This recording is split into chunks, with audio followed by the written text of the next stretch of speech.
Welcome. The purpose of our forum this evening is to meet the candidates and hear their answers to questions. The forum is being recorded and will be available on BCTV. Don't forget to vote. Everyone, no matter the town you live in this school district, can vote on every race. You may live in Brattleboro, but you get to vote on the race in Guilford and in Putney and everywhere else. So it's great that you're watching tonight and listening to all candidates. Remember to vote on town meeting day, Tuesday, March 5th. I'm Cindy Jerome. I'm the Dummerston town moderator and your moderator this evening. Culture of respect. Everyone will speak respectfully at all times at this forum. If you have a question or concern, please address me, the moderator. Each candidate will have 3 minutes to introduce themselves and why they are running. Chris Mays from the Reformer and Jeff Potter from the Commons will each be asking 2 questions of all candidates. That's a total of 4 questions. Each candidate will have 2 minutes to answer each question.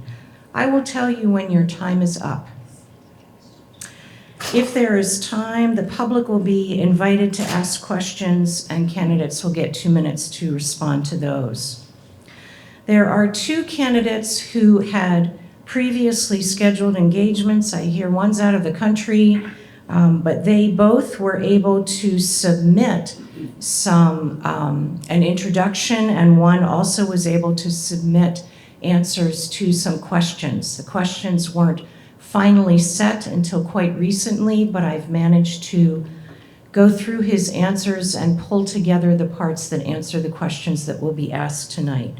Those 2 people are Richard Leavy, running for a 3-year seat in Brattleboro, and Matthew Schibley, who's running for a 1-year seat in Brattleboro.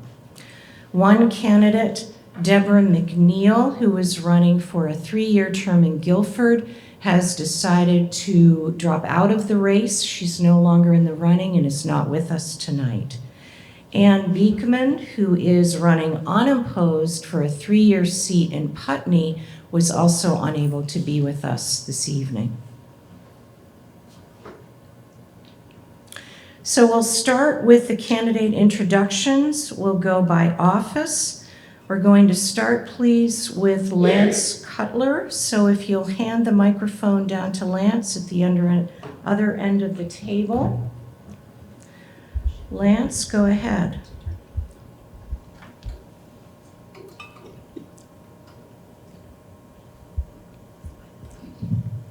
Hello. Hello. Hello, my name is Lance Cutler. I'm a local. I'm born and raised Brattleboro area resident. I've spent the past 20 years working in education, special education, at an all-boys school in Townsend and South Newfane, Vermont, as an administrator and program supervisor. I've been fortunate enough to have my children go through the Brattleboro public school system. I have one in high school now, one graduated last year. I was admittedly not as active and as I want to be now, and it was actually my daughter over the last couple years bringing issues from school, bringing points of interest, some conflicts and even disagreements with what was going on, what was happening, and challenged me to have some pretty heavy conversations and find out where I was. And I came to a realization that I was not as informed or aware of some of the things, and due to life, right? When post-pandemic, things have been pretty busy trying to get back to where we feel like we want to be. And this was my opportunity to kind of, sense of duty and to give back to the community that I grew up in, my dad grew up in, my brother and sister, my wife went to this school, my father-in-law taught here for over 30 years. So I have a lot of ties and perspective I feel like I can bring to the board, hopefully. So I appreciate the opportunity. Thanks a lot. Thank you. Running against Lance for a 1-year seat in Brattleboro is Matt Schibley, and I'm going to read his, let's see if I can reset this. I'm going to read his introduction now. This is Matt Schibley. Although I am unable to stand before you today due to a previously scheduled trip, my name is Matt Schibley, and I am a dedicated advocate for education, mental health, and the well-being of everyone in our community. With 15 years of experience as a licensed clinical mental health counselor in Vermont, and currently serving as the executive director of the Neary School in East Hampton, Mass., I bring a unique knowledge and passion to the table. My journey in mental health and special education spans various roles, including positions at the Greenwood School, the Brattleboro Retreat, and HCRS, which provides me a unique insight into the workings of education and the needs of our students. As a father of 2 boys attending Green Street School and a proud husband, I understand the importance of a safe, inclusive, and supportive educational environment. In my tenure on the board since October 2023, I've witnessed firsthand the challenges and opportunities within our district. This is a pivotal time for the district, and I believe we need steady leadership that can address issues with compassion and a level-headed common sense approach. It is with this perspective that I outline my 3 priorities. First, I'm committed to improving the relationship and collaboration between the board and Mark Spino's administration. Effective communication and mutual respect are essential for the success of our schools. I'm going to take a break here and say that Matt did not answer specific questions, but he is sort of answering questions in this statement. So I might go over 3 minutes by a little bit, but he won't be part of the question period. I trust that's okay with everyone present. Jody is asking me to speak up. Will do. Second, maintaining fiscal responsibility is paramount. We must ensure that taxpayer dollars are utilized efficiently without compromising the high-quality education services our students deserve. Finally, restoring belief in the board's efforts to ensure student safety and addressing concerns regarding transparency and accountability are critical. Our community deserves reassurance that our schools are safe spaces for learning and growth. I believe I am the best candidate for this role, not only due to my extensive experience, but also because I have a deep-rooted belief in the potential of the Windham Southeast Supervisory District. I'm dedicated to our cause and committed to working tirelessly for the betterment of our students, teachers, and community at large. Thank you to Cindy Jerome for moderating this forum, as well as to the Reformer and the Commons for covering candidates. Lastly, I extend my sincerest best wishes to all the current candidates tonight, with perhaps just a touch less luck to my esteemed opponent, Lance Cutler. Thank you again for considering my candidacy, and I humbly ask for your support on March 5th. 4 seconds to spare. Next, we'll hear from Tim Maciel, who is, now I need some clarification here. There are 3 people running for a 3-year term in Brattleboro. Are there 2 seats available or 1? 2 seats. Okay, that's what I thought. That raises significant concerns for me because I see that on the Dummerston ballot, it says WSESD Director Brattleboro 3 years, vote for not more than 1. Richard Leavy, Tim Maciel, and Colleen Savage. Okay, no, you vote for 1. No, there's 2. No, you vote for 2. Pick 2 circles and we can choose 2. So, We'll work it out with you. okay, I hope everybody else's town ballot is correct and that this can be corrected. Jody, maybe you could let. I'm confused. There are 3 Brattleboro seats, I guess. Yep. So. You can just vote for me twice. I will.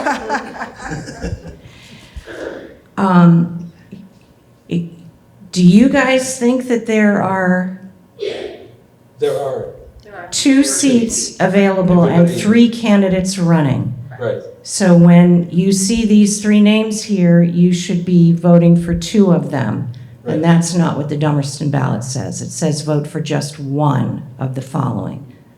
Now you understand my concern, Jody? Okay, great. Yes, yes. Thank you.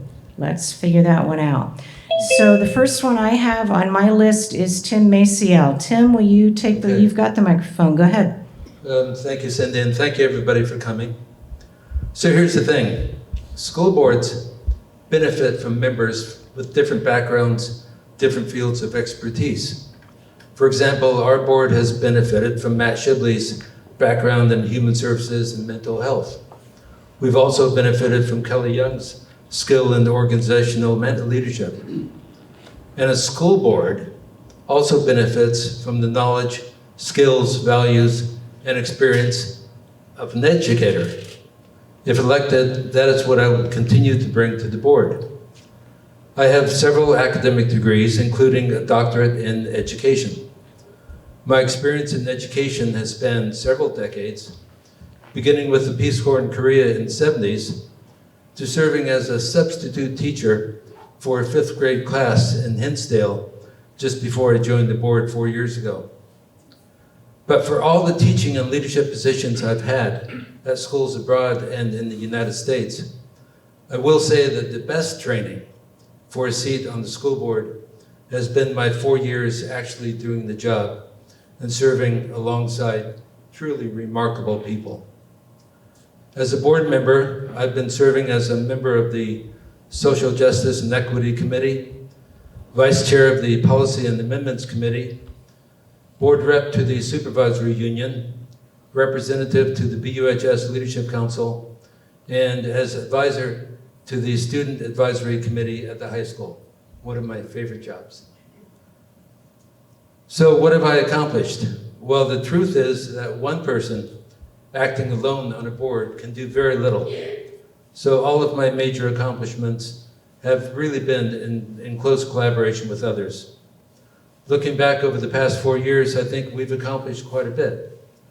Decisions to improve our athletic fields only with natural grass, to incorporate student voices in board work. Thank you, Cyrus. Hiring decisions for key administrative positions and responsible allocation of resources to address the social, emotional, and academic needs of our students are just a few of them. And I have to add that our work on the Policy and Amendments Committee, in close collaboration with Superintendent Spino and other staff and administrators, has been remarkable. We are governed by policies, and the work the committee has done to update and improve our policies on such matters as bullying, harassment, will have a lasting impact. I'm seeking re-election to continue the progress, and I am out of time. Thank you. Thank you, Tim. Next up, we have Colleen Savage, also running for a seat. Colleen? Hello, I'm Colleen Savage. I am a Brattleboro resident, and I'm a relatively newer one. I've been in town for about 3 years. I moved from Philadelphia, where I was there for about 6 years, and I come from Florida originally. I am a mother and spouse. I'm the mother of a 2nd grader at Green Street School, and I'm also an active member of their PTO, and I've been involved with the Leadership Council as well. And I'm also a volunteer around town. I foster dogs, and I also am a Brattleboro area hospice volunteer. I'm running for school board because I think that my experience from life and previous jobs has equipped me with the skills that are required to be a good board member. I have my master's in nonprofit leadership from LaSalle University in Philly. And I've served on numerous boards of different kinds as well. I was on my son's co-op preschool board. I was the president, and I was also the secretary of my old co-op grocery store in Philadelphia as well. I think that I could be a valuable member of the community, having a fresh new look, different perspective. I don't have a lot of history with the town, so I just think that I would be able to contribute and add some value, and I'm excited to be here. Thanks for being here as well. Thank you, Colleen. The third person running for the 2 seats for this position is Rich Leavy, who again is not in attendance, but I'll read his introductory statement. First, I'd like to apologize for not being in attendance this evening. I very much would have liked to be able to attend, but I'm out of the country until Tuesday. Thank you for taking the time to read and hear this. I have always been a believer in the power of community and that the strength in that power comes from each of our commitments to that community. I feel fortunate that I have both the time and energy at present to be able to contribute to our school district by running for a seat on the board, and I hope that the people within our district accept me in that role. While not an educator myself, I look to the work that our educators and district administration do with admiration, and I see the role of the school board as one to help facilitate their collective vision and support them in their daily efforts, with the ultimate goal of helping our children to be the most successful and best versions of themselves possible. I plan on being attentive and engaged with both our students and school staff throughout the district to accurately gauge their needs to develop policy and support projects in fulfillment of those needs. Regardless of the election results, I plan to continue working within the BAM's Leadership Council to support the school at that level, but would like to have the opportunity to have an impact district-wide. Thank you. That's from Richard Leavy. Okay, we're moving on to the next seat now. There were 3 candidates, you might recall. You'll still see all 3 names on your ballot, but Deborah McNeil is no longer running for election. So tonight we have with us both Kelly Young and Brian Remer. Let's start with Kelly.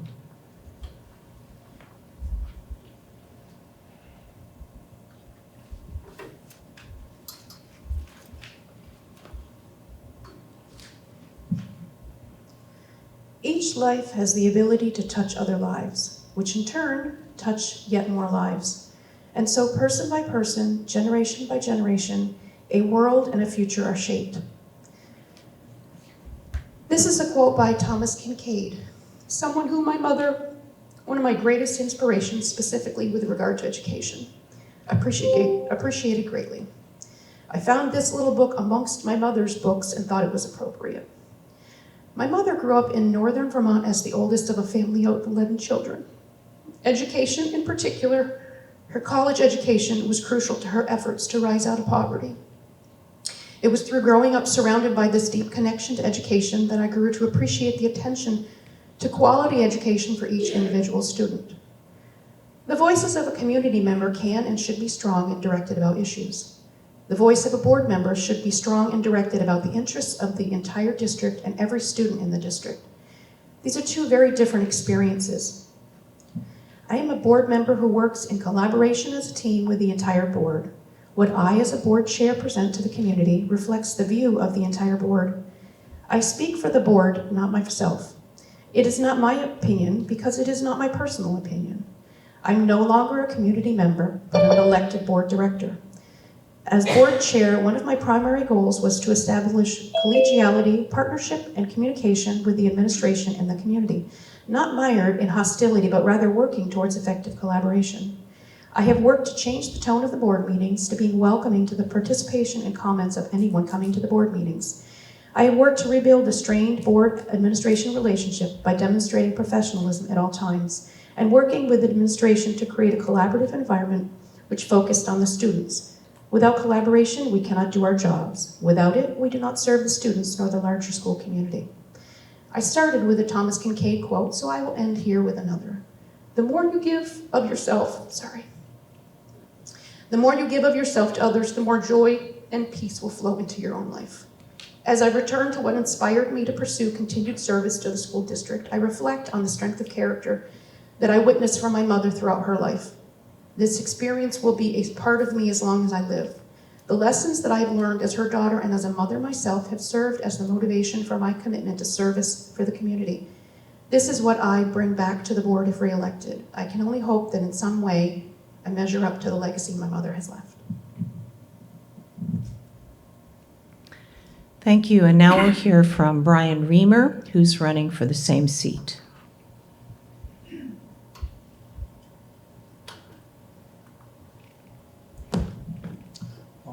Thank you, Cindy, for guiding us through this.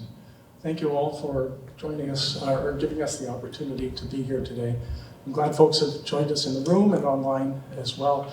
I am Brian Remer. I want to talk about community, collaboration, and our kids. When I think about community, I'm thinking about my own participation in our community. I began living here after graduating from the SIT, and my wife and I built our home and have been living in Guilford since about 1994. I guess what I appreciate most about community is what I've learned about community being in Vermont.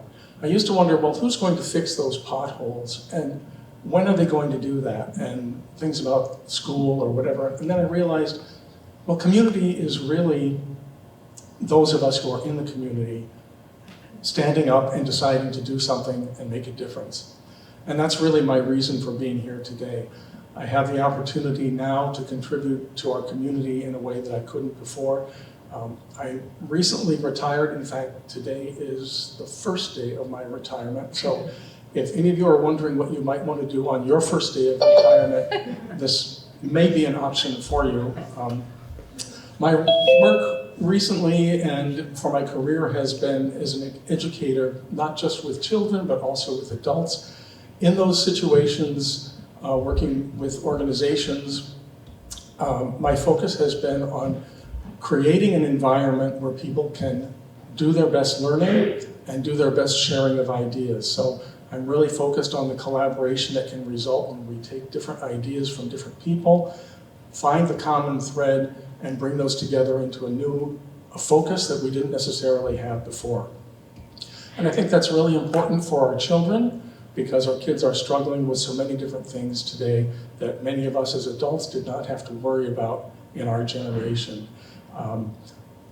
So the other thing about our children is that the school is really the place where we teach them what it means to be a member of a community. Our education system is not focused just on academics, but also needs to focus on what it takes to identify an individual's gifts and talents and figure out how to apply them to create the community that we all want to live in. So that's my interest in combining those concepts of community, collaboration, and working towards that for our kids. If that's a vision that you share, then I hope to receive your vote as well. Thank you. Thank you. Brian, keep the mic. So I'll invite Chris and Jeff to come up and start asking their questions. And we'll have each candidate answer. We'll go back down the row in the opposite direction that we first used.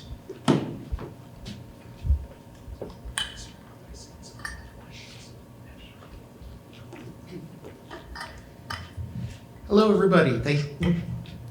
Is that better? Okay, that sounds better. Thanks, Cindy. Hello, everybody. Thank you for joining us today. I'm Jeff Potter. I'm the editor of The Commons. And before we get into the questions, I just want to say something about the questions. We gathered a compendium of I think something like 13 or 14 questions from both Chris here and from my colleague Virginia Ray about the school district, and recognizing that we didn't want to be here until 11:30 or midnight.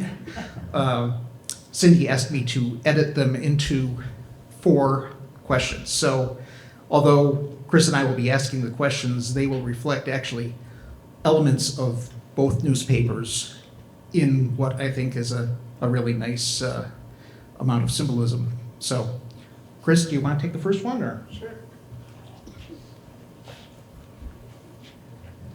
Hi, good evening.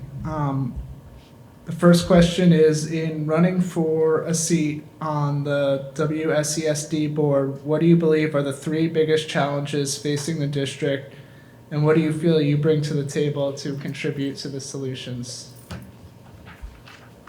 Brian, go ahead. Okay, thank you, Chris. I think that there's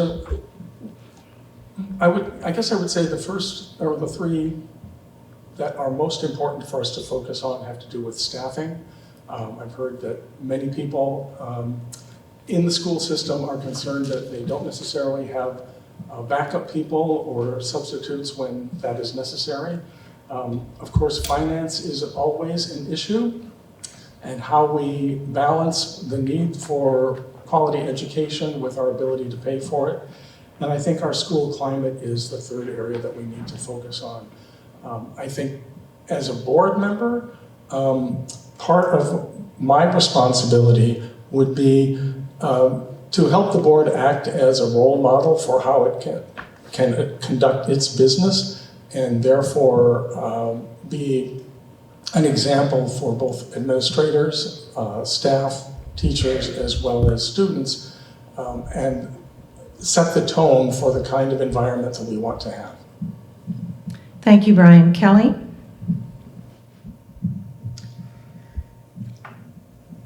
One of the biggest challenges I see in the upcoming future is related to the budget and how schools are funded. The whole issue is quite complex, but it is clear to me that the school district and communities as a whole are looking at some challenging financial times. It concerns me to think how we are going to provide the necessary and required education to our students, especially with the outside factors that are not in the control of the board or the administration. I would rely on the superintendent and the business office to advise the board on what would need to be done. I believe that the social climate of the schools, perhaps more the middle and high schools, will continue to be an issue. This is a complex issue that mixes social media, the educational needs of the students, changing range of ages and maturity of the students in these grades. Some of this is to be expected. These students are still learning how to navigate the world as their own worlds are changing. The task for the adults is how to address it. I think communication and clear expectations about how we treat each other is a starting point. I rely on the superintendent to keep the board advised on the status of these issues and development of a plan to address it. The third thing is the issue of the athletic fields and their use, the rehabilitation of any of them. At some point may need to be addressed further. Perhaps not in the coming year, but at some point in time after that. I rely on the superintendent to help guide the board in determining what is necessary to be done and suggestions on how we can go about that. Thank you. Thank you. So now Colleen, the first of the three candidates running for the 2 seats for 3 years from Brattleboro. My top 3 issues are the sense of community and the social climate as well. I think that we could do more to make people feel like they're included and feel safe, which is also another one of the issues I was going to bring up is safety. The third one is also staffing. To go back to the safety, I think that we could do more to make everyone feel safe and respected and happy to be in schools. And staffing, I think we definitely need more staff, more supports, and that is it. The third person running for that seat is Richard Leavy, and I will read what I've pulled from his comments that seems most directly addressing the question. He says, I think that infrastructure is a major issue. I'm sorry, I skipped over you, Tim, but I'll read Richard's and then it'll be your turn, okay? That's fine. All right. I think that infrastructure is a major issue, a challenge in coming years across the district, which can manifest itself across a host of smaller issues. The built environment in which we expect our children to learn has a major impact on their ability to do so, and I feel I am appropriately suited to help manage such projects moving forward. Additionally, as a parent, I'm unhappy with the direction our school lunch programs have taken. I know the board is beginning to address this, and I would be very excited to help steer that conversation. I do think that part of this can relate to infrastructure, but apart from that, proper nutrition is a basic need that must be met in the schools, having a major impact on both behavior and our students' ability to learn. Finally, I think mental health needs to be considered an essential part of the school system.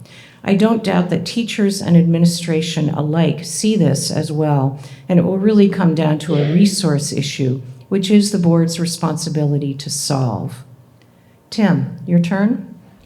So I agree. I think the most important challenge is attracting and retaining quality teachers, the kind of teachers who engage students in learning and who produce high results. We know that the teacher shortages are a problem nationwide. Perhaps no other industry besides nursing has seen the rapid decline of teachers in the profession. And the housing shortage here in Southern Vermont only exacerbates the problem. So what do we do about it? I put a lot of stock in what our HR director once said. He said, the best recruitment is retention. We have good teachers, we have good pairs, we have good coaches, and we have a talented and stable core of principals and teachers. So now we have to support them, we have to retain them. Our teacher mentoring program, our teacher observation programs are the kinds of programs that keep people here. We build collegiality, we promote continual learning by giving teachers time to learn from each other. Another challenge, which my colleagues have mentioned, is how to remove or alleviate barriers to learning and personal growth, such as depression, mental illness, hunger, addictions, behavioral issues, feelings of hopelessness. How can we decrease chronic absenteeism and increase our graduation rate? How can we close the learning gap between mainstream students and marginalized students, particularly students who live in poverty? How can we instill in all students the feeling that they belong and the belief that education can lead to more satisfying, fulfilling lives? These are the challenges that drive the work of the board. There are no quick or facile answers, but the board, working with the superintendent and the administration, will accomplish amazing things, all for the good of our students. Thank you. And now for the one-year seat in Brattleboro, we'll hear from Lance Cutler.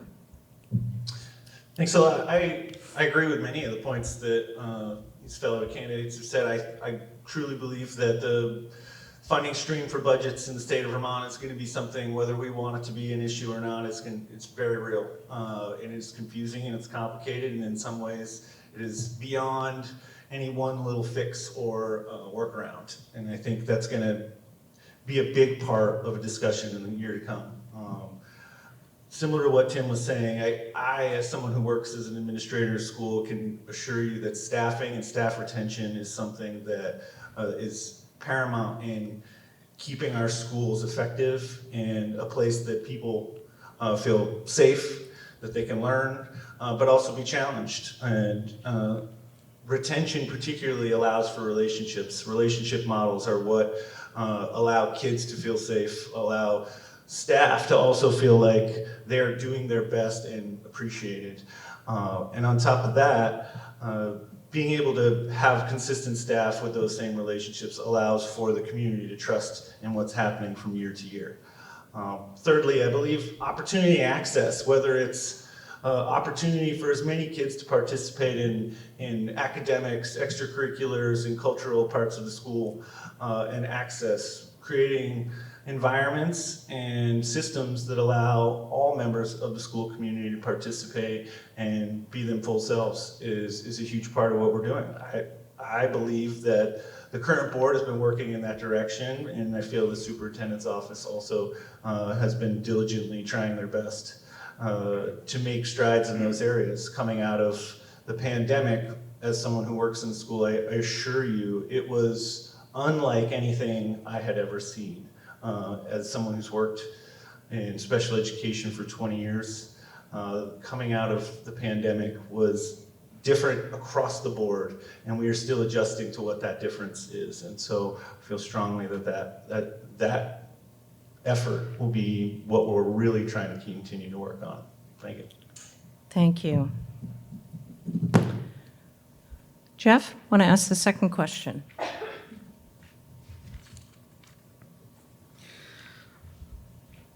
All right. How specifically can you assure survivors of past abuse, as well as parents, students, and concerned community members, and yourselves, that students are and feel safer in WSESD schools since the investigation? Lance, will you start? This is a really hard question to answer. I thought a lot about that particular question, and the specifics are are challenging because there's a lot of nuance to the different ways we support survivors of things of that nature, right? Whether it's social structures, whether it is therapeutic structures,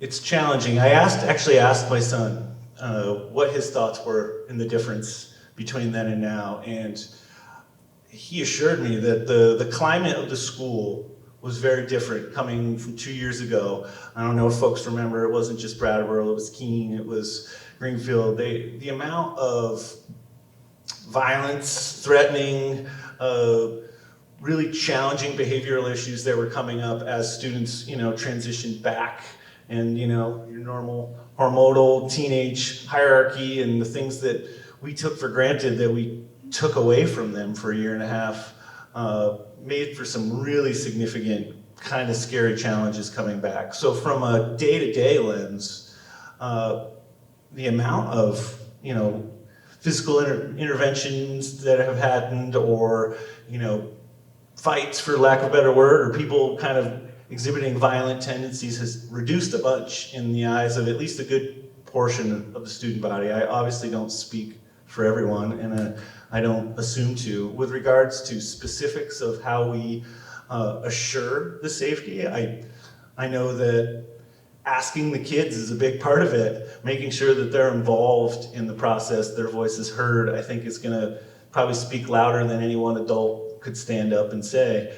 How we go about getting their opinion in a truthful, honest way is tricky. I know that they've done surveys in the past, and I question sometimes the challenge with those surveys, but I also do think getting the kids' voices is going to be the biggest part of that. Thank you. And now we'll move to the 2 seats available for 3-year terms with Brattleboro, and we'll start with Tim Maciel. So I agree, students should be part of the solution. But first, there should never, ever be a moment when we feel self-assured about our efforts to protect our children. There should never be a moment when we are less vigilant. We have vulnerable children who are entrusted in our care, and we take this responsibility very seriously. First, I want to say that my heart goes out to victims of sexual assault, children and adults. One thing we can do for victims is to do everything possible to prevent it from happening again. When we suspect that it is happening, we take immediate action. Our policy on the prevention of sexual harassment, as prohibited by Title IX, which we reviewed last year, is unequivocal about what actions are required when a violation occurs, and the board ensures that this policy is followed to the letter. Have we done enough? Never. We can look at survey results, we can continue to communicate reporting protocols, we can ensure that every student can rely on one trusted adult, we can continue to analyze data from sources like the Youth Risk Behavior Survey, and we can provide professional development to identify grooming behaviors and signs of abuse. But we must always be looking for better ways of keeping our students safe and healthy. And we've got to measure that success in reliable ways. This is an ongoing challenge and has got to remain top of the mind for all board members. And just one final personal note, I'd like to add that any college or university that discovers that one of its graduates has admitted to sexual assault should revoke that person's college degree. I stand with survivors on this. Thank you, Tim. I'm going to now read the response from the third person running for this seat, Richard Leavy, who could not be here. He says, as for assurances, which as a parent of students within the district I can respect the need for, I think that strictly enforced policies, subject to periodic and consistent review and time, are the only things that will make it clear that such behavior will not be accepted and does not endure. I think that the schools are aware of certain behavior issues and genuinely care and are doing their best with the resources they have at their disposal. I think that mental health is a major issue in the community, or even more globally at large, and addressing it at the school level is perhaps the easiest point of contact. Unfortunately, it seems like that becomes a resource issue, which in turn becomes the board's issue to help address that. Okay, so now we'll move to the 3-year seat from Guilford, and we'll start. Oh, I skipped Colleen. I'm sorry, Colleen. Please go ahead. It's okay. What can I do to assure the victims? I think, like most of us have said, is like listen to them. It seems like the obvious answer to this quandary, and actually like hear them and listen to their words.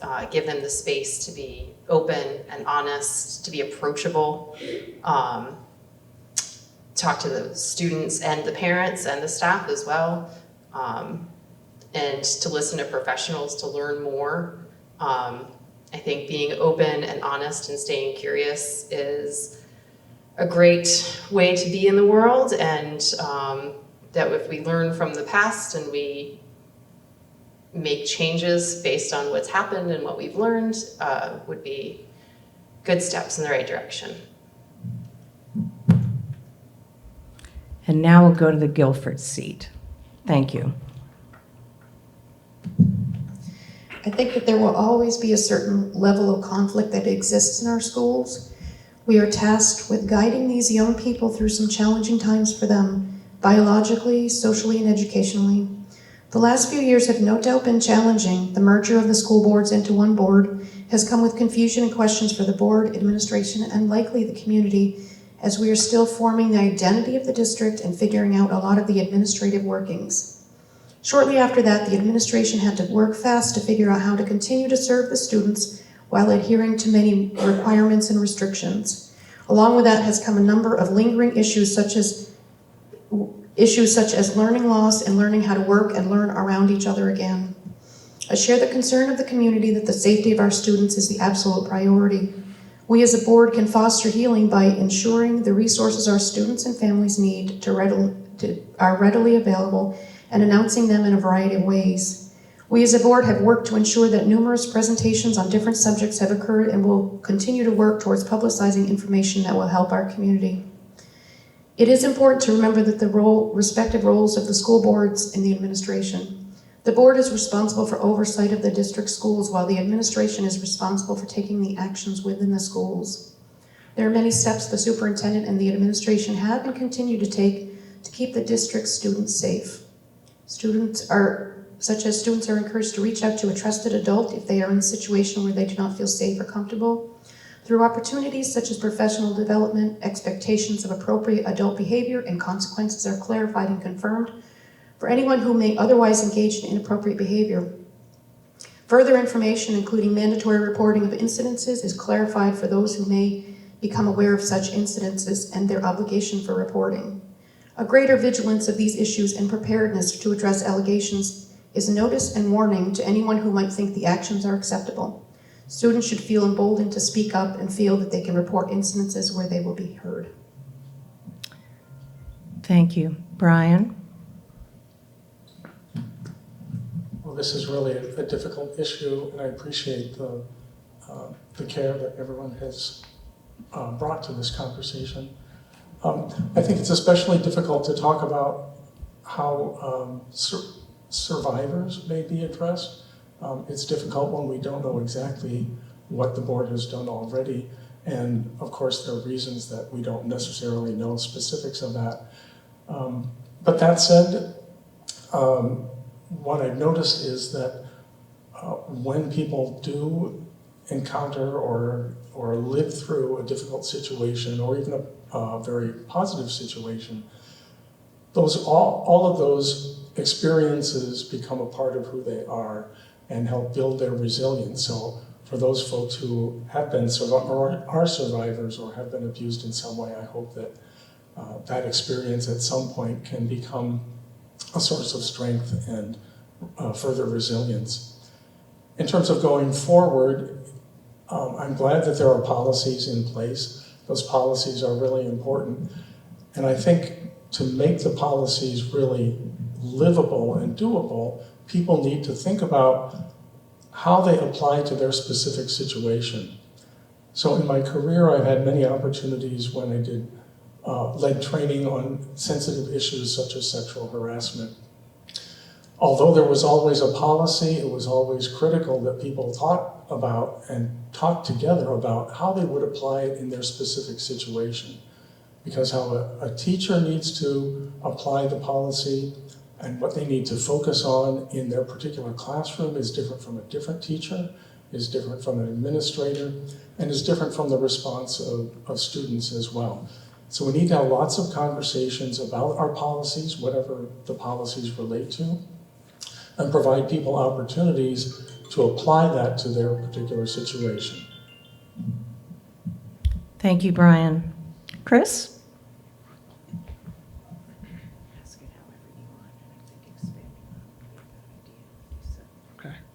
As a current or would-be representative of your community, are you personally satisfied with the complete blackout of information as it pertains to the investigation?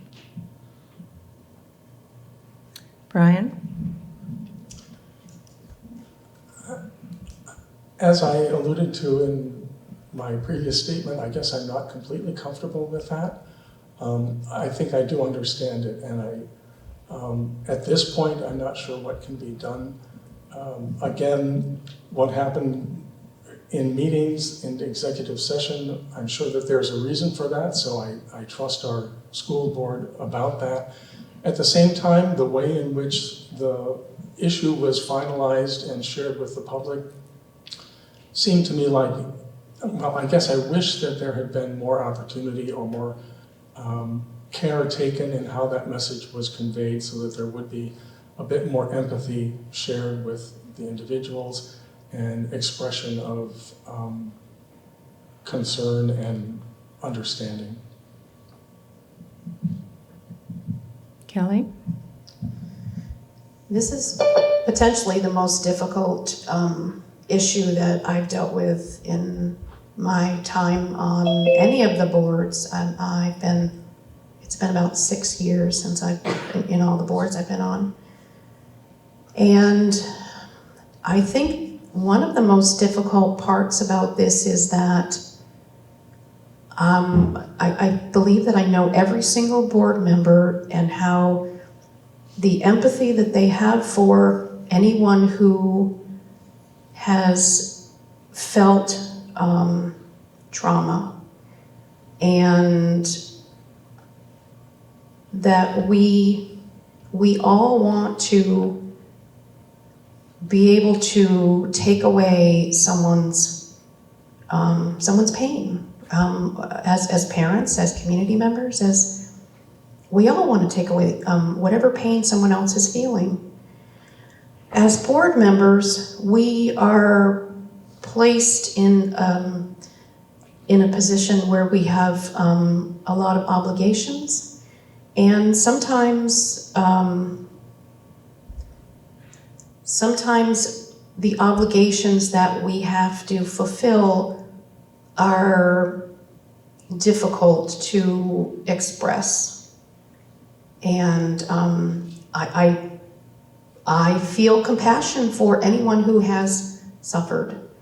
And but as a board member, as any of the 10 board members and anyone here who is elected, we have an expectation, there is an expectation that we will be addressing the needs of the entire district. And hopefully that also people who feel that they were harmed feel that that we're addressing their needs as well. Thank you. Colleen? This is a hard question, I think, for everyone, and I haven't been here that long, so I wasn't here for all of the issues that we're talking about right now. So it's really hard for me to answer because, like, I'm not on the board currently, so I don't know what was said in those meetings. I wasn't part of those conversations. So I guess the long and short of my answer is I don't really have one because I just don't feel like I'm qualified to have an opinion on the matter. Tim? Kelly had put it very well. This, more than anything else, has been a tremendous strain on each of the board members. I just want to say that we are as transparent as we possibly can be. Anybody who has ever been involved in these types of situations would understand our constraints. And if there's any doubt that our hearts do not go out to victims of sexual assault, you just don't know the individuals on the board. That's really all I can say. I'm going to speak now for Richard Leavy. He answered a similar question with this. I can't entirely speak to this, not having been privy to the executive conversations the board held with legal counsel. I do trust that the board members are well-meaning people who are undoubtedly being bound by legal constraints, which admittedly is frustrating for the public. Not knowing specifically what information was discovered, it is impossible to say what should be disclosed to the public. That being said, I think at a minimum, a zero-tolerance policy should be implemented, if not done so already, which includes specific language regarding how employment status will be affected and the status and scope of any future investigations. Okay, now we'll move to Lance. I mean, the short answer, I think, for me would be no. I'm not entirely happy with it, but I don't mean that as an insult or with any lack of understanding for the situation the board is in. In a perfect world, we wouldn't have these issues even being discussed, but unfortunately we don't live in that perfect world, and there are situations that are, from a meta standpoint, there are more things to maybe protect and or ensure don't happen. And so I'm disappointed there is not more information, and I wish there was for anyone that was hoping or wishing for that. But I also fully trust that the board had to make decisions based on what was best for the district and everyone as a whole versus, the specific wants of the individuals for answers. And though I feel horribly for them, I also, like I said, I trust that the board would never withhold that information in any kind of negative capacity or to mean harm to people. So, thank you. Okay, Jeff, will you ask question 4 for our candidates? Isn't Chris true? Chris is true? No, he just did 3. I'm sorry. I'm editing something in my head here. Sorry. Number 4. How do you view the board's relationship to the community and to the administration?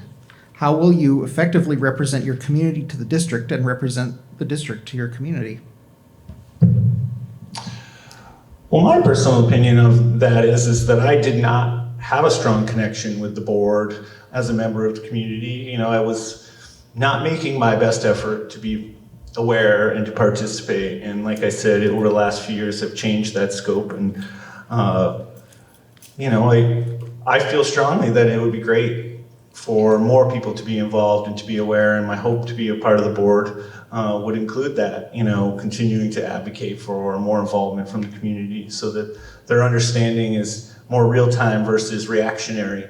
My observation is, over the last few years, being someone who knows lots of people in town and hearing these issues come up, there's often resentment or irritation in hindsight versus proactive participation and advocation, ahead of time or during those discussions. And so being a local and having lots of, friends in the area, my hope is to encourage more people I know in town to participate actively, whether it's on the board or joining those meetings or being a part of volunteering in other ways.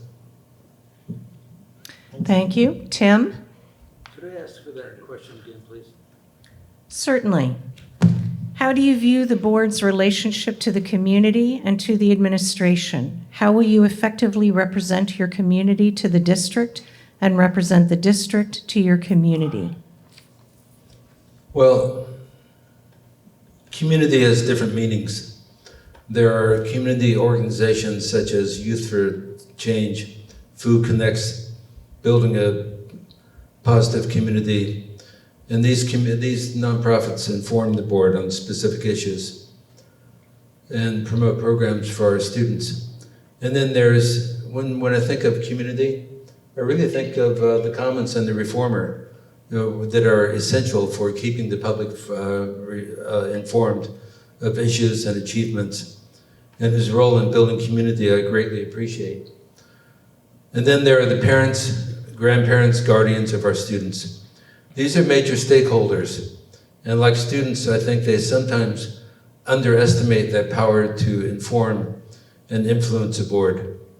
It's true that it takes a village, and so I think the board can be much more proactive in its outreach efforts to families of students and community organizations, a goal that I know is shared by a lot of my colleagues. The roles and responsibilities of the school board are pretty clearly spelled out in statute. In fact, sometimes I think that all board members should get a tattoo. 16 VSA subsection 563. This is a statute that lists the 32 duties of a school board. And one of those duties is to keep the community informed. But Article 2 of the statute pretty well covers it. It says that a school board may take any action that is required for the sound administration of the school district. So I think that the role of the board is spelled out not just in statute, but in our hearts. We know that we need to connect with the community, and the community makes us a better board. And the administration, we're moving towards a very good collaborative, cohesive relationship with the superintendent and the administration. In fact, Thank you, Tim. You're out of time. Okay. Colleen?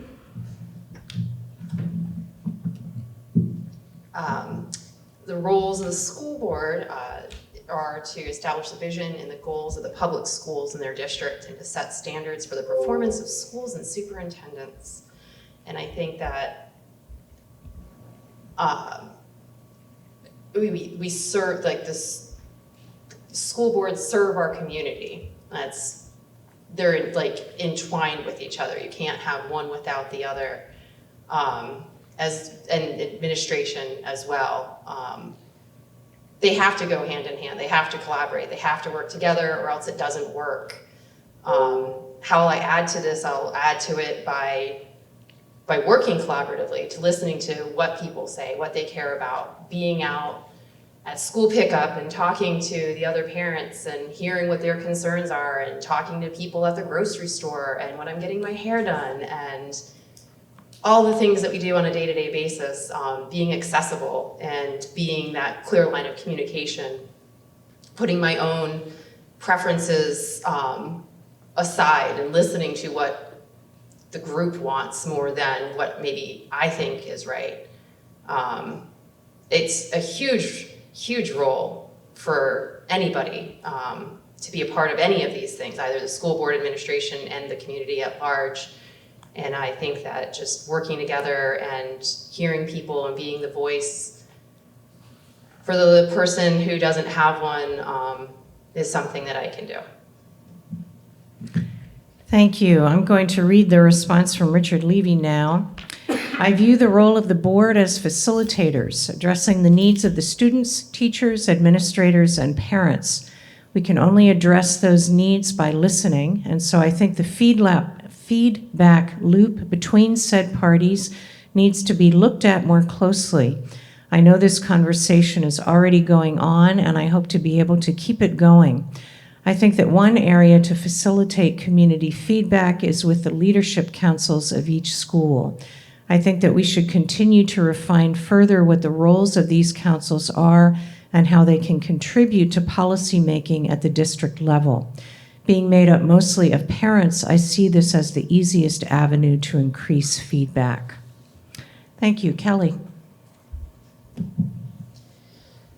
The board is responsible for oversight of the district schools and support for the administration in their role, which is they are responsible for taking the actions within the school. The school board has sometimes been critiqued of maybe overstepping, and so it's very important, and it's always a good reminder for the board members and administration in the community that as we work together, the board is responsible for oversight and support, and the administration is the entity that takes the action within the schools. The board's relationship to the community is to ensure that the administration is addressing the needs of the students and the school community. The many ways that that can happen are, one of the ways is the leadership councils. And the other way, one of the other ways is the many committees that the board has, and the public is always encouraged to join either particular meetings or particular committee meetings, or join the committee itself and to put their voice to the work of that committee, and also communicating to any and all board members, any and all administrators. And I'm not sure that I'm addressing the second part of that, so my apologies. You all set? I think I'm set. Okay, thank you. Brian? Well, I feel like I've really learned a lot being here. I'm a little surprised, though, to learn about the tattoo, and I'm hoping it's just the number and not the whole, just the number, not the whole thing.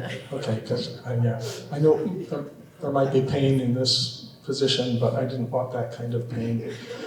I guess on the most basic level, I see the role of the board as being one of a liaison, to work, to know what the public wants, to be in touch with the community, and to convey that information to the administration and the other members of the school, and vice versa, to interpret what the administration is doing to the public. So for myself, I'm really looking forward to opportunities to hear from my neighbors. I welcome their input at any point in time. I also know a lot of people and have connections within other communities within the district, and I hope to hear from those folks as well. In terms of letting them know what the board is doing, I do want to encourage people to be a part of other committees and so forth. That's a great idea.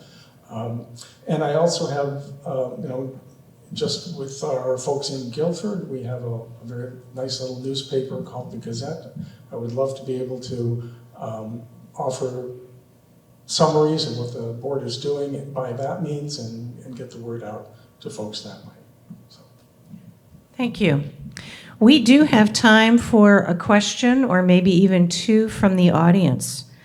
Does anyone have a question they'd like to ask?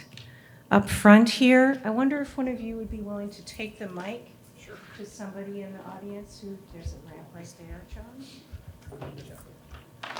Jeff, I'm sorry. It's okay. You're not the first and you won't be the last. Oh, good. You've got it.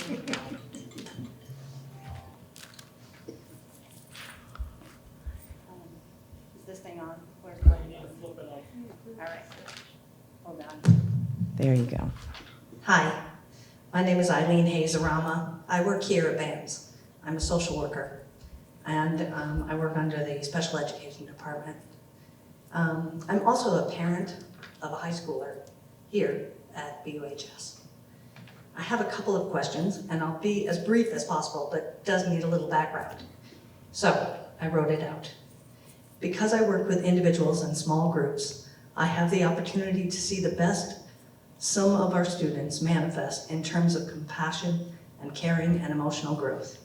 I also witness our middle schoolers struggling, as all middle schoolers have struggled for generations, learning to communicate effectively, to begin, build, and maintain relationships with adults and peers, learning their own strengths and weaknesses, and how to use both. COVID and other life and times stressors have shaped us. Some of the struggles seem more intense for our students. Some of the manifestations of behaviors are happening without enough notice, much like our challenges with vaping, difficult to detect and requiring a cultural shift to address. So question 1, how do you see your role in supporting a culture within our school district that will help support and address the community needs of students who have missed nearly 3 years of socialization opportunities? Question number 2 involves this. And secondary, many of you voted, who are currently on the board, to endorse the Office of Diversity, Equity, and Social Justice to provide support to teachers and staff in communicating about the recent events in Gaza and Israel. As an American Israeli and the mother of a student in the district, I ask what your thoughts are about the current level of extremism in our world, the us versus them polarizing rhetoric and increasing anti-Semitism around the world, even here in Vermont. I ask this in conjunction to my previous question, as I see a relationship between the challenges our children face and the challenges we adults face in communicating across dividing issues. What are your thoughts about ways to enhance and support dialogue among us so that we can model our successes for our children? Thank you for those questions. Would some of you like to answer that? Anybody? None of you have to, but this is more of an open. So I can't quite remember the first question, but I wonder if I might be able to respond to the second one. This is a very difficult question to answer because we're not looking at something that is on our doorstep right now. We're looking, like a half a world away, and we're seeing events happen there, and we are trying to understand them and understand them within our world. And I think me as an adult, I struggle to understand it, and so I think I can only imagine how challenging it is for a student. And though as the board chair, I have only voted twice, because that was to break a tie.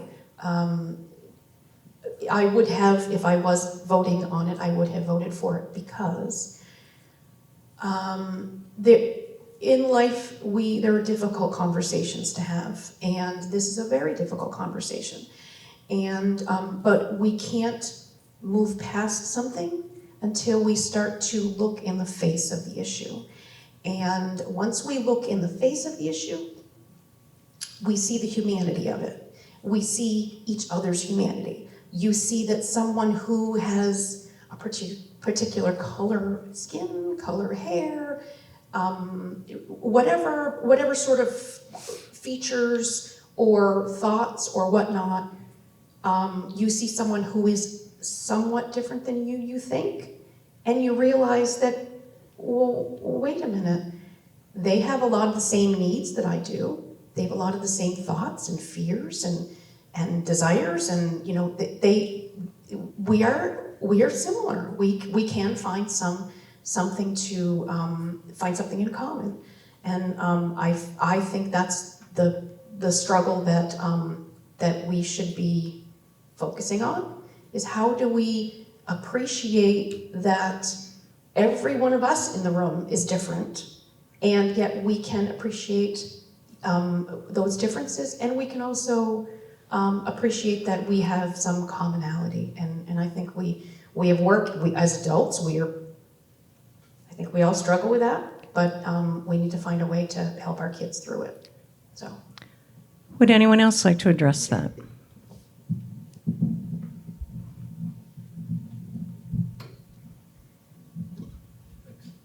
Thank you, Kelly. So I have a story that I hope addresses your first question. I'm at the BUHS Leadership Council, and mother comes in a little late, and she says, I have to tell you a story. My son, who's a very large person, was very upset yesterday. He was bullied, so he got in the car and he was just not in a good way. So they're on their way home and his cell phone rings and it's his trusted adult. The teacher somehow found out that he was bullied, and the parent said that the conversation that this teacher and his son had was so moving. She had never heard two people, her son, engage in such a meaningful conversation. The teacher was caring, had practical advice. He was just completely supportive. This is the kind of teacher we have. And we all know that one teacher can make a huge difference in a person's life. And our high schools and middle schools are filled with people, with good teachers that do that kind of job. As far as the, I think that, God, being a teacher, you teach the content, you also teach students values, you model values, you teach them hopefully to be critical thinkers. And the world that they're going into is, as you said, a very tough place. I like to think that schools are a cut above society at large in handling the ills, in handling social relationships.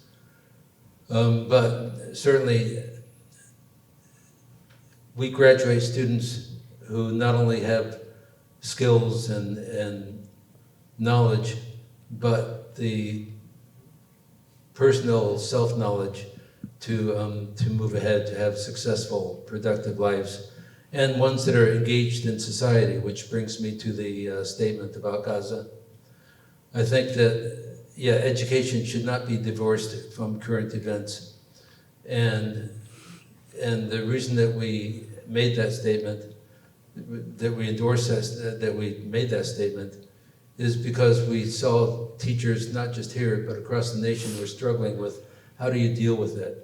So we thought that it would be a good idea to lend that support to teachers, to know that we're behind you. If you want to address this, if you choose to address it, we're behind you, and here are resources so you can make age appropriate. Thank you, Tim. Thank you. Anyone else want to speak to the question? I'll speak to it as best I can. Your first question sort of asking about the polarizing nature of the world that we're in, and how might I or any of us, sort of what we bring to help with that. And I think about that often. Whether you flip from one channel to the next in the news, you have almost opposite points of view with a seeming unwillingness for people to agree to disagree, or mutually kind of have differing opinions but still want to meet in the middle. I see the nature of argumentation in the world, kind of the sake of arguing for argument's sake being the precedent versus actually making a point and trying to help someone understand your perspective. And so I think a big thing that we as the adults in the world need to start recognizing is that kids are watching, and we need to start modeling in a way that we can disagree cordially, we can respectfully have different opinions, and try to challenge each other to meet in the middle somewhere versus constantly creating a polarizing environment. And so I feel that that's something I imagine we would all try to bring, and that I would hope to bring with that. With regards to the situation in Gaza and the Middle East, it is I think incumbent on schools to teach current events and what's going on, but similarly allow for perspective and for questions to be asked. Sometimes we avoid issues for the fear of upsetting one side or the other, and the reality is we're never going to meet in the middle if we don't talk about these things. And so I highly encourage all current events to be brought up in school, particularly with an emphasis on focusing on trying to see things from multiple sides. Thank you. Anyone else? Okay. Jody, a quick question, and we'll get a couple of answers, and then we're out of time. Thank you, Chris. Probably don't need the mic, but I'll take it. No, for the Zoom audience, we do.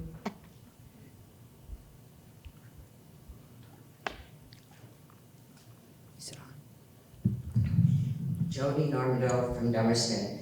My question is mainly to the challengers to the board at this point.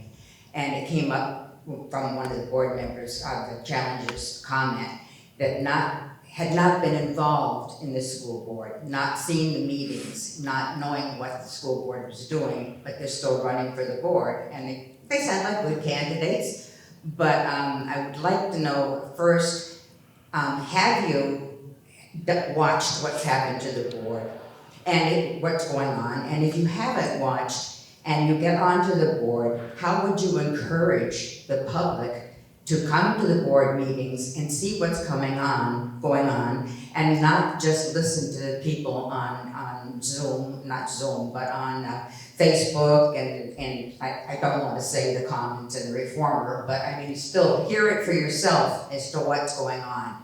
Thank you. So if we could hear just 1 minute each from each of the three challengers or people who aren't yet on the board. We'll start with Lance. Great question, thanks. When I first decided that I wanted to do something and particularly try to be on this board was to go back and watch every meeting, read every agenda notes, look at the policies, and really educate myself. It started me down a long road of really questioning, why I wasn't more involved. I think it's a great thing to ask, like, how do you bring something out of the community to be more involved? I think you do need to utilize some of those tools that we now have, social media and the internet, because that's where people are watching. And then I think it would be incumbent on the rest of the board and people working together to figure out ways to encourage the community and really kind of advocate that their voice needs to be heard if they expect to have a say and want us to follow their lead in some of these instances. Thank you. Colleen?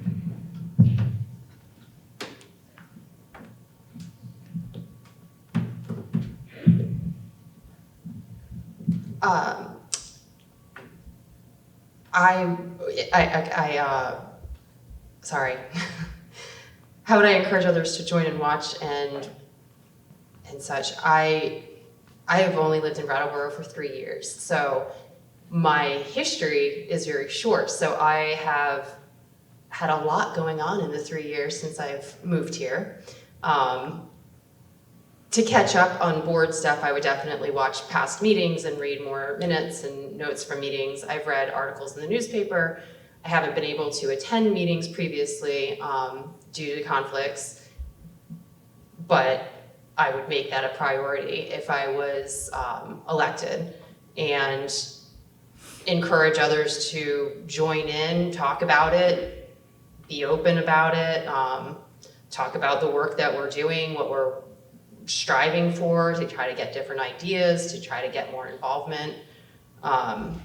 I am a big education nerd. I like learning a lot, so the more I can learn about something, the more comfortable I feel with it.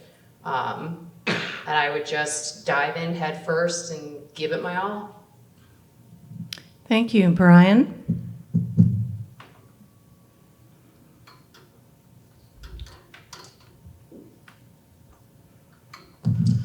Well, it has been difficult for me to participate in what the board does. My work typically has been not here, but in Montpelier. Now that I'm not working in Montpelier, things can change. My work, though, has been focused on training individuals who work at the state. And during the pandemic, we switched and had to switch from all in-person training to online training. And during that time, I really realized there's something fundamentally different about being in person than there is being online. There are many instances when being online or attending via Zoom or something like that is important and a way to include people, but there's also something that we miss when we're not in the same room together. And I think maybe this is what your question is focused on. So I think what that experience has taught me is that it's really important to be doing something different in person that you could not do when you're online, if the intention is to have people working together and solving problems together. So there's a different type of communication that we have when we're in the same room. We notice different things, we pay attention to different things, and we communicate in a wider variety of ways than when we are not. So if we can structure our meetings in such a way that everyone feels really welcome, feels like their ideas are welcome and we want to hear them, and that there are opportunities for that in a way that we all feel like we're happy to be there. So that's the kind of tone that I would like to see at meetings. I'm not saying that that hasn't happened, but I think that that's something to strive for and always continue to try to include. Thank you. And thank you for being here. I want to thank the Commons and the Brattleboro Reformer for their support of this forum and for the great questions that they wrote for us. That was really helpful. I want to thank you for attending and all of you who are watching via Zoom or on the BCTV website later on. I'm glad you're educating yourself about our candidates. I appreciate the questions that were brought tonight by the audience, a couple of great questions. And I want to thank BCTV for filming and setting us up and putting this online so more people can see it. And I really want to thank the candidates for running, putting yourselves out there, those who've been serving and those who want to serve. It's great to have competitive races, and I'm grateful. Thanks. Fantastic moderation. Thank you. Have a good evening.